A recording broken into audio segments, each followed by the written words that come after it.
such a vivid memory.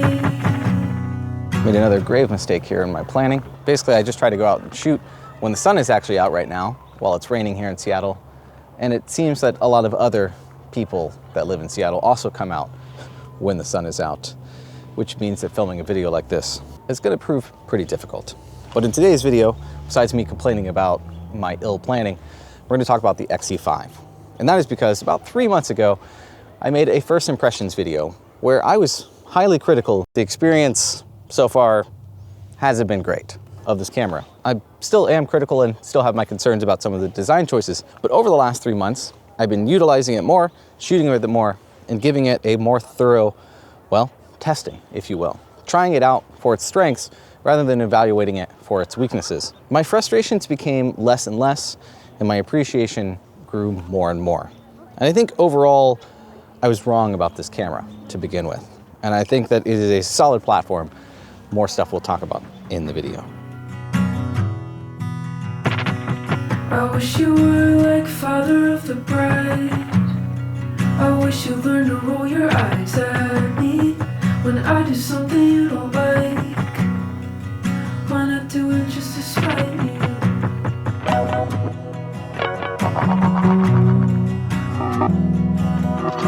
So as you might be able to tell in this clip, or any of the clips, you get some really beautiful overcast light right now. That means two things for the type of scenes I'm looking at. One, makes colors really pop. This tree above me that's super bright red, you can see a lot of the leaves have fallen off of that and fall into the floor. It makes yellows and reds and greens just almost pop out of the scene without even having to adjust a saturation slider. It also means that there's very little shadows in the scene. Very nice, even light. So I'm looking for scenes that still have a little bit of light on it, like right down here that you can kind of see. But the trick, the hard part, is how chaotic a scene like this is. I'm looking for smaller scenes, and I'm looking for the way the colors of the red and green contrast with each other, and that's really pleasing to me. But to really make an image work in something like this is you have to combine all of this chaos and take certain elements in the frame and make it cohesive. And that is very difficult. It's very hard to come to a scene or a forest floor like this or a bed and try to take what's happening and turn it into something that feels cohesive. I've got my polarizer from K&F here. That's cutting out some of the almost plasticky reflections that happen on a lot of the leaves in this type of light. It helps just saturate things just ever so slightly more and make them pop. But I'm not putting it at 100% because I kind of like a little bit of the reflections on the trees and the leaves. And I like the aesthetic of that. So we're not putting it 100%, just a little bit under, maybe 80, 70%, something like that. The other thing I wanted to mention is that this is not going to be a technical review, as you can tell, of the X-E5. We're going to be talking about actual photos, talking about compositions if I can, but I don't want to go over stat sheets or anything like that. I will talk about a few stats, things like megapixels or the capabilities of the camera in comparison to things like the X-E4 or the X100VI. But for the most part, I'm just going to talk about what I enjoy about the camera and what I don't enjoy about the camera. One of the things I enjoy is the shutter sound. That might sound odd to you, but the X100VI doesn't really have a shutter sound because it uses a leaf shutter built into the lens. This has a proper mechanical shutter. And if I shoot, you actually get a nice shutter sound. Now, it's no Nikon ZF, but it's still a much more pleasing shutter sound than what I'm used to on the X100VI. And I'll be comparing this camera to the X100VI directly throughout most of this video, because I think that this camera is essentially that camera with some trade-offs. I wish you were the coach of the football team. Yeah, like really cut your teeth. Chase your dream, find out what it means to be an actual human. All right, one feature of the X-E5 that was actually super important for this shot was IBIS just now, because I'm using a polarizer. It's much darker than it looks on this screen. I was shooting at like 1/13th of a second at ISO 1600, trying to get sharp images. And because of that in-body stabilization, I'm able to. It's actually a lifesaver. I took a shot the other day that was like 1/10 of a second, handheld at f8, because I wanted to get everything in focus. And it came out perfectly sharp. It really can save you in those moments, especially if you're the type of person that doesn't want to carry around a tripod or set up a tripod, and you're just running and gunning and trying to shoot during some of the lower light situations, like the one I'm in right now. A lot of people look over IBIS, and it's worth mentioning because the shot that I was just shooting would not have been possible without it. A correction, the shot technically would have been possible if I had a tripod or wanted to boost my ISO to like 6400. So it is technically still possible, but I get a cleaner, sharper image more consistently with IBIS, which I think is really important, especially when you are just walking, running and gunning, and not setting up a tripod or relying on one. But important distinction, it's still technically possible, you just gotta boost your settings up.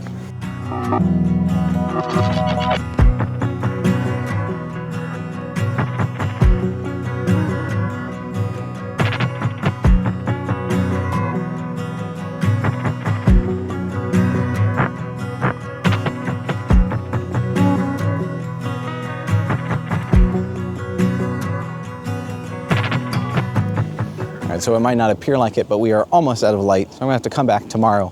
But I wanted to mention that in this video, you're gonna be seeing images that are either straight out of camera or I've edited. In the last year or so, I've been spending a lot of time showing you many images that are just completely straight out of camera with no editing. However, when talking about this camera, I wanna show you what you're capable of straight out of camera, but also what you can do when you edit your images. More specifically, a lot of the scenes that I'm taking right now kind of do require some editing. Those scenes can be more chaotic. The colors need to be very specific, and it's hard to use a recipe or a simulation that really captures the essence of what I want the images to look like straight out of camera for these types of scenes, for the scenes like this, where it's really important that the colors and everything in the scene tell you where I want your eye to go. And sometimes that requires editing. So be on the lookout for below the images. It'll say straight out of camera or if I've edited or not.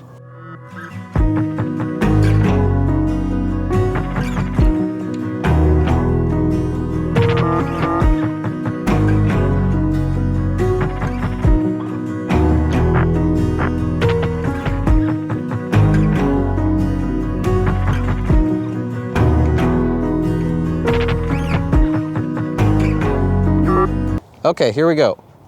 3, 2, 1. Yeah, of course. Thank you. You're welcome. Did you make sure it looks okay? She takes a lot of them. They don't have one in there. Okay. It's really incredible what you can find and see in different light. I've probably walked past this scene multiple times, the other times I've been here, but particularly today, as you can tell, there's some contrasty, harsh light. And this shadow of the tree trunk really caught my eye because all of its leaves have started to fall on the ground here. It's kind of created this swirling pattern, and it looks like a circle, or it has the illusion of looking like a circle. So it's almost like that shadow is a clock hand. I don't know why that's what came into my mind, but it did. So I've stopped to try to take an image. Now the light is pretty harsh. So what I'm doing is I'm actually using a 1/4 black diffusion filter from K&F to try to unharshen some of that contrast, bring up some of those shadows, bring down some of the harshness of the highlights, kind of create more of an ethereal feel for the image. I'm not entirely sure it's gonna work, but something that is enabling me to even be able to do this is the fact that I have this 16-55 lens. Now, I've written more about this lens, particularly in an article down below, but more specifically when it comes to the X-E5, it's the fact that I can use this lens. Now, this is not a headline-worthy thing. Interchangeable lenses, those have been around since basically the dawn of photography. There's nothing special about having a system that has interchangeable lenses on it.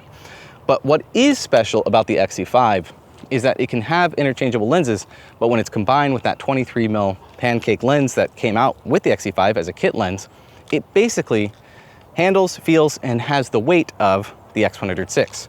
So it's got the same sensor, it's basically got the same image quality, and you shoot with that lens, it just feels like you're shooting with an X100VI, and almost no compromises in terms of size, weight, and handling. Sure, it doesn't have the hybrid EVF, doesn't have the built-in ND filter, and it doesn't have that one extra stop of light on the lens. But other than that, it's pretty much identical to the X100VI, especially in weight and handling. I think that's really important because a lot of people want the X100VI as something that they can just wear all day, that they can take traveling or just walking around day to day. And that is one of its biggest selling points, is being a compact light camera that you can bring with you everywhere. And this accomplishes that, but also allows you to shoot with interchangeable lenses like this 16-55. Now, the biggest question is the handling of this camera when you use a larger lens still worthwhile? Is it possible? And I'm not gonna sit here and sugarcoat it. Obviously, this grip is nothing to write home about. It's pretty small in terms of grips, but when you're using a lens like this and you're holding both hands within the lens, it's really not that bad. This is version 2 of the lens, so it's lighter and smaller than version 1. And overall, it looks like it would be heavier than it actually is. And when I'm out shooting, I really don't notice it all that much. Even around my neck, walking around, I can walk around with this all day and be totally fine. Now, if you put a larger lens on this, maybe a larger prime or something like that, you might feel it. But you don't have to shoot with those lenses. That's the thing, is if you want some extra stops of light, you got it. You could exchange the lens as an interchangeable lens system, and it gives you that versatility. But hypothetically speaking, let's say you bought this camera without any expectation to put a different lens on it besides that 23mm pancake lens. I think you'd be very satisfied. Again, it's basically like buying an X100VI, except you have the options down the road to change out the lens if you want to. Pretty great package.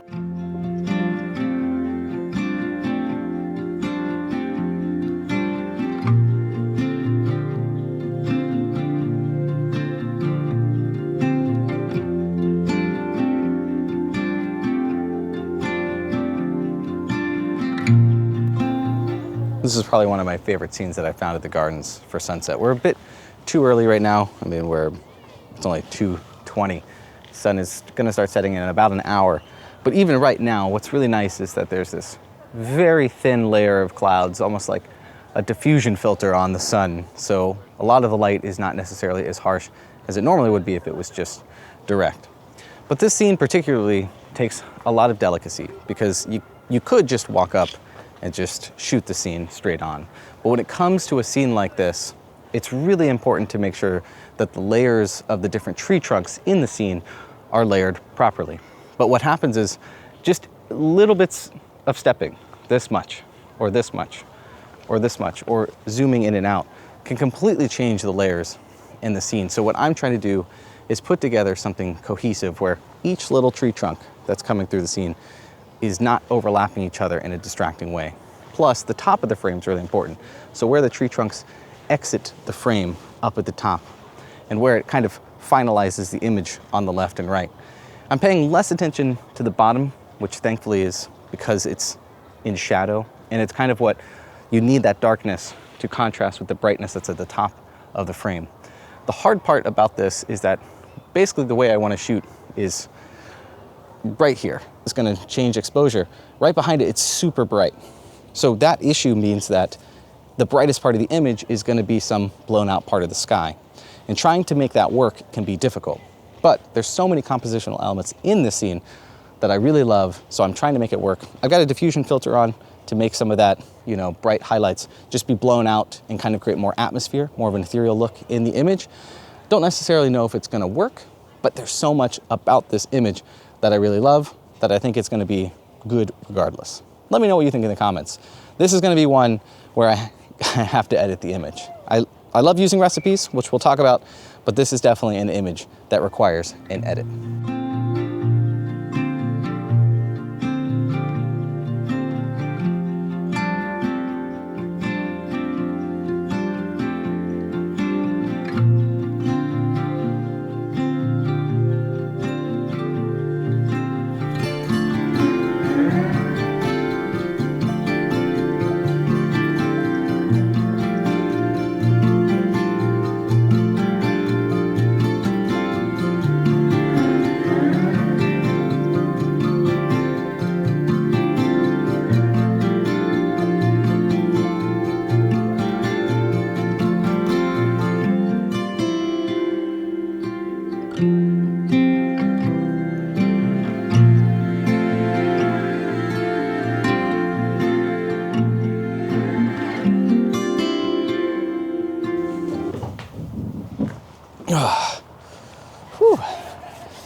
If my name was James Popsis, I'd probably take a photo of this thing. All right, there's no beautiful scene or color behind me. Actually, the porta potty I just used is right there. But what also isn't there is people, which gives me time to talk about the image quality and recipe implementation on the X-E5.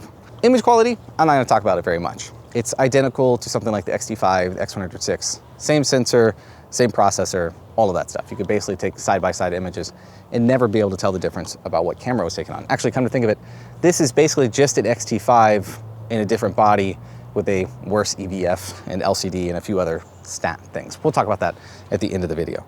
But what this does have that's special, that's not on any other Fuji camera, is this little dial up here, the little recipe dial. Now, before you go to the comments and tell me that this is on the XM5 or the X-T50, yes, it is. However, this one is implemented differently. It has all the film simulations of those other cameras, but the recipes specifically function in a different way. And if you're unfamiliar with what a recipe is, it's basically a community-driven thing where you can take film simulations and then push them further. You can push them to have different colors, different white balances, different effects, different clarity, grain can be added in. Those are what recipes are. They are particularly these settings that you can see on the screen now. And when you switch to one of these 3 settings, FS1, 2, or 3 on the X-E5, it only overwrites your recipe settings. And this is important because currently the implementation for recipes, for example, if I go to the C on here, that then allows me to use custom settings. And this is how everyone else uses recipes on their Fuji cameras. They save the recipe to a custom setting, and then they have a little button that they can switch between those. The downside to that is you lose all of your settings when you shift from recipe to recipe. So let's say you're shooting with spot metering mode and you have face detect on, and you switch to a different recipe, you will lose it and go back to whatever is saved in that custom setting.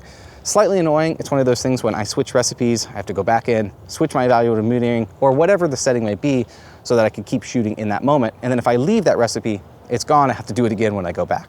Speaking of settings and customization, I'm gonna have a complete guide on the X-E5. There is a ton of buttons on here that you can customize. This little rocker switch that's on the X-E5, which I think is a great addition to this lineup and matches the X100VI, can have up to 5 different shortcuts. So I have a whole guide on how I have my camera set up to not miss shots, and so that I'm not fuddling around with it out in the field. I can change all of the things that I want to change at my fingertips, and I explain how to do it all within the guide. I talk about recipes, I talk about shooting with aperture priority, manual, how I've got my auto ISO settings, everything you could think of, linked down below in that guide. Check it out if you're interested in the X-E5. But what this does is it only overwrites the recipe setting.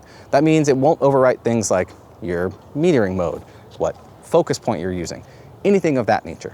It means that I can be any setting and just quickly switch between recipes, and it'll only change exactly these settings. And why this is important is because this is the first time Fuji has officially recognized recipes from the community. This is a big deal because I think it means going further, they're gonna keep implementing this on all of their other cameras. Now, my biggest complaint, even though this is a win in terms of recognizing recipes, is how they implemented it in this camera. I talked at length about it in my original impressions video, which if you didn't see, the TLDR is that it pisses me off. The reason is because basically this little proximity sensor here for the EVF switch is right where you naturally go to reach for this recipe dial. So if I'm sitting here looking at my LCD and trying to switch recipes to figure out which one I want to use, it just turns the LCD off. Or if I'm up like this, I can't really get to the recipe dial as easy. Now, I'm less frustrated with it now that I've come up and coined the term the X-E5 reach around. So that basically means when I'm shooting, instead of naturally doing what I did before, I just reach around and don't go over the proximity sensor. Same thing when I'm looking through the EVF. It's not a great solution, but as time went on, I got used to shooting like that, and it's not the end of the world. That is my biggest complaint about the X-E5, is where that is. Now, I know some people don't even necessarily care about the recipe dial, so they just disable it or don't even use it. Fair enough, but I really do like it, just not the greatest implementation and something they can improve upon down the road. As you might have noticed, I've been using a combination of filters throughout this video to help in certain situations, and that is thanks to today's sponsor, K&F. K&F sent over a kit that feels like it was made for exactly what I needed. This kit includes a circular polarizer, a 1 to 5 stop variable ND, and a 1/4 black mist diffusion filter, all of which are magnetic. We've used a CPL to cut out reflections within our scenes. We've used the black mist to help diffuse harsh shadows and create some more dreamlike aesthetics. And the variable ND can be used on those images where you want a longer exposure, or you're just trying to lock in your shutter speed for video. Once you've got the magnetic filter threaded onto your lens, adding or removing filters is as quick, easy, and most importantly, convenient. The magnets are strong, so there's no worry of these falling off. And the best part about this kit is its price. You get all 3 of these filters, a magnetic lens cap, and a convenient carrying case, all for a ridiculously affordable value. So if you're in the market for a filter kit or you haven't jump shipped into magnetic filters yet, this is your chance. Grab this set today using my link in the description or by scanning this QR code that you can see on the screen now, which directly helps support this channel. Thanks again to K&F for sponsoring this video.